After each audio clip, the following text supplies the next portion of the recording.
believing anything I say. No, don't go believing me. No, don't listen to me. Don't take any notice. Don't listen to anything that I say. Thank you. So, my first question for you is, why is youth participation important to you?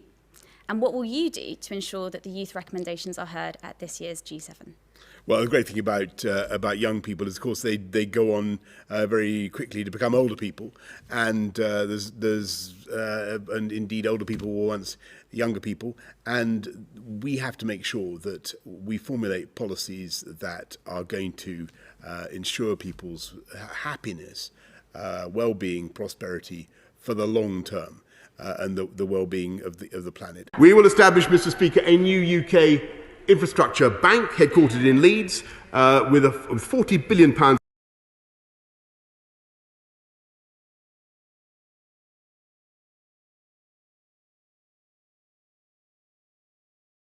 invest as part of the greatest renewal of British national infrastructure since the Victorian age.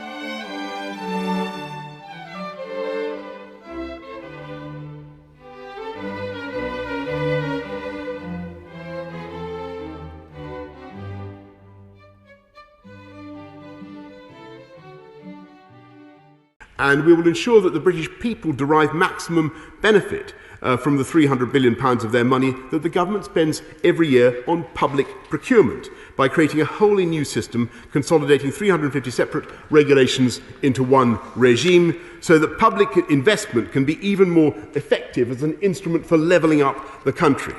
We will use the sovereignty we've regained from the European Union to establish at least 8 free ports, including in Teesside. And now that we're free, Mr. Speaker, of EU state aid rules, the Queen's speech proposes a new national subsidy system, allowing the government and the devolved, I'm going to give you a minute to my honourable friend behind me, allowing the government and the devolved administrations to spur the creation of jobs and businesses. And I give way with pleasure.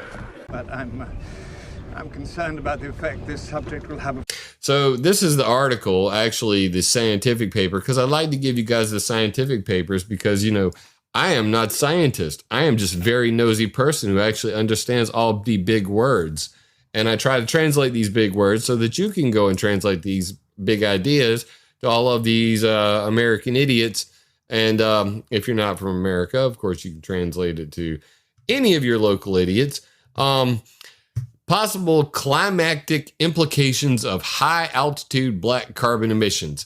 So I'd like to send this paper from the Indian Space Organization to these morons because clearly they have not done their holy homework and don't understand or are paid not to understand that lofting chemicals into the stratosphere to block out the freaking sunlight using carbon black dust that's already coming out of jet engines, because when you burn jet fuel, black carbon soot and all that stuff is mixed with sulfur dioxide and ends up in the stratosphere at, let's just go back through the little numbers here real quick. Here's the short and skinny. This is from India Today, August 16th, 2017.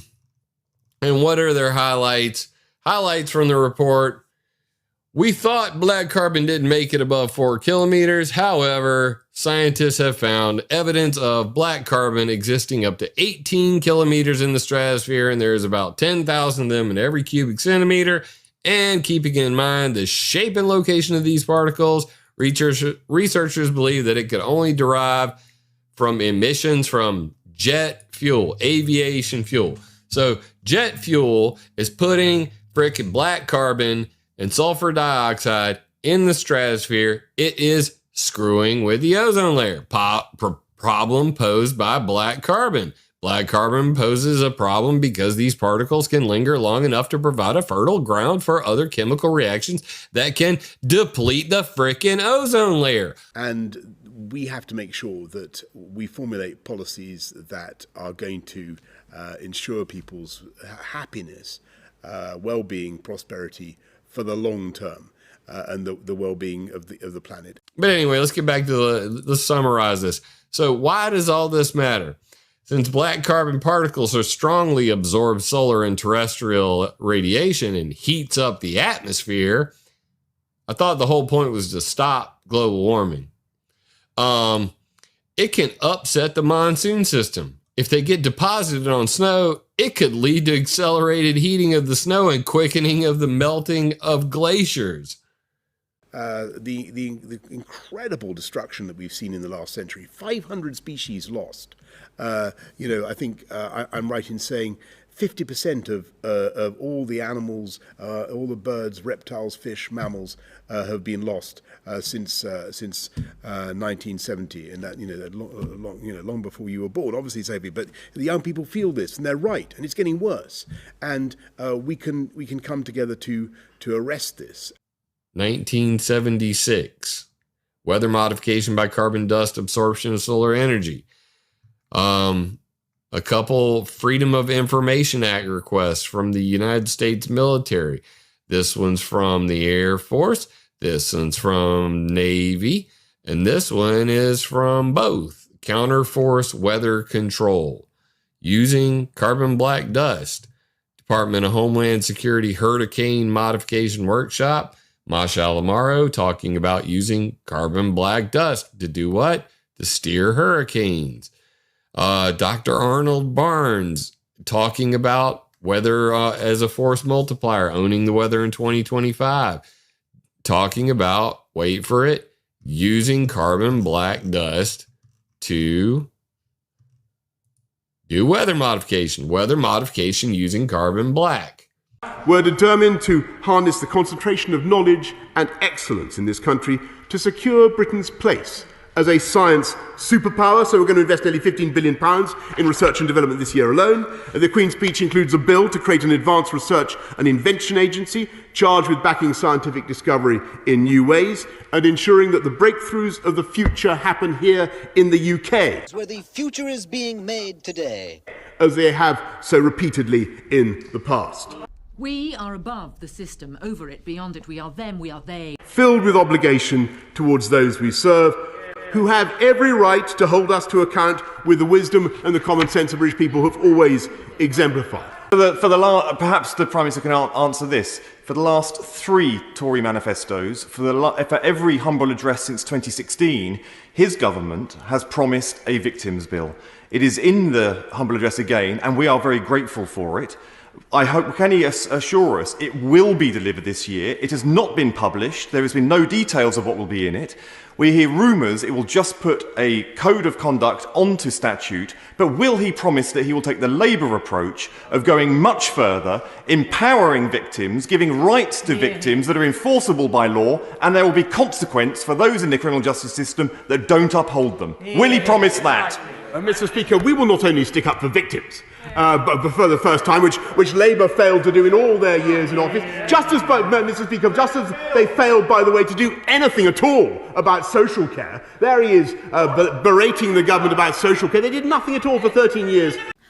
My final question is how can G7 leaders harness the energy and passion of young people and mobilise them to work with governments to deliver a greener and more sustainable future? I'm talking about passion. Do you know what that word meant originally? Suffering. The way you get your own spirit through your own suffering. Self-chosen, self-made. It's not just climate change and green technology, jobs. Don't forget. Now, why is there a separation between the words when he says climate change, green technology, jobs? Climate change, green technology, and he doesn't even say and jobs. Listen again. It's not just climate change and green technology, jobs. Why is he struggling? Because he's not following a script. And he has to ensure that he doesn't drop himself in it. He even does this in Parliament. You'll notice when he skims through, his little recital of how much they were spending on ARPA, the UK ARPA. As a science superpower, so we're going to invest nearly £15 billion in research and development this year alone. He absolutely blasted through that because it was scripted and it was sat in his head. The rest of his answers and all his bits of trolling is him stuttering and waiting for his brain to catch up to make sure that he doesn't drop himself in the whole plan of what they're doing, well and truly in it, right up to the necks, because that's how far they're in it, right up to the necks. It's all right, it's all right. The cunt didn't notice. I mean,